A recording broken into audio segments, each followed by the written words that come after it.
So this video is actually part of a longer video that I recorded. If you want to see the full video, check the video description, or I will have different chunks as well. So if you want to check out the different topics that I cover inside of this video, I do go into an in-depth reasoning as to why I'm putting so much money into Index Universal Life. So check the video description if you want to see the whole video.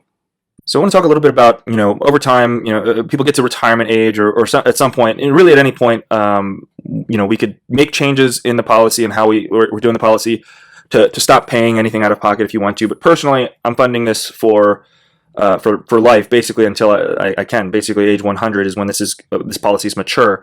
I want to fund it as long as possible because at any point that money is just earning money, and so I could even take a loan against my policy and when I'm age 61 to pay this premium if I wanted to. And we just talked about that arbitrage. I'll be earning more than I'm paying in interest. So that's something that you can do as you get to these later years.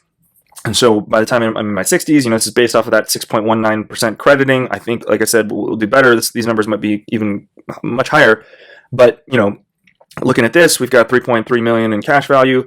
I could basically turn off the insurance, go to the minimum amount of insurance I wanted to, and I could start drawing like a pension. It'd be a pretty good size chunk of money each year if I wanted to take money out of this. And if I'm doing it with policy loans, I actually have it's tax-free. So I'm taking loans against my policy, and that's sort of getting subtracted from my death benefit. But my accumulation value will continue to earn. So my balance, my cash value won't necessarily go down. So I can use that as a sort of pension that is a tax-free income stream, and continue to fund lifestyle or whatever, and then it just gets subtracted from my death benefit when I pass away. And it's tax-free because I'm accessing it through policy loans. So long as you're not just withdrawing it. You can also do withdrawals, but in an Index Universal Life policy, it's probably better to do these loans because you have that opportunity for arbitrage. But you can actually withdraw up to your basis. So the amount of money that you've put in, you can withdraw up to that amount tax-free if for whatever reason you wanted to. Again, I'll probably do more in-depth videos as to why it's better to just do the policy loans. But if you need to, you can withdraw, and that's something that is an option as well. So, and looking at this in these later years, these numbers are pretty crazy, right? Like there's lots of money in this policy that I can continue to use to buy real estate investment properties and use that cash flow to continue to fund this as well. So again, why I'm looking at funding this for the rest of my life is that I'm using these things to build out cash flowing assets. That's the goal with all of this, is build out cash flow assets to sustain this policy and use this policy to build out cash flow assets. It's the circular cycle. And same thing with my whole life. All of these things are, really how you can accelerate your wealth growth.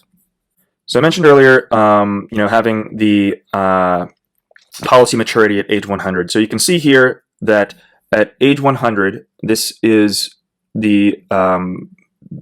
there's still death benefit because we have the cash value and accumulation value here, and this is $1.1 million higher. But by age 101, all of these values match up. So the cash value, the accumulation value, and the death benefit, they're all equal by age 101.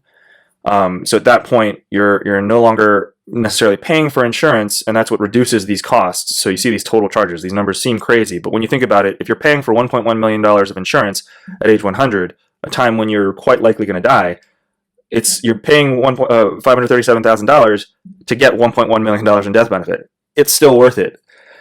This product doesn't let you pay beyond that, so you can't have insurance, and there's these charges afterward, just to sort of keep the policy in force, managerial stuff, sort of like asset management stuff. So at that point, you're no longer really paying for insurance. You have this insurance policy, and this death benefit will pass income tax-free to your beneficiaries, and you still have access to the cash value for policy loans and such.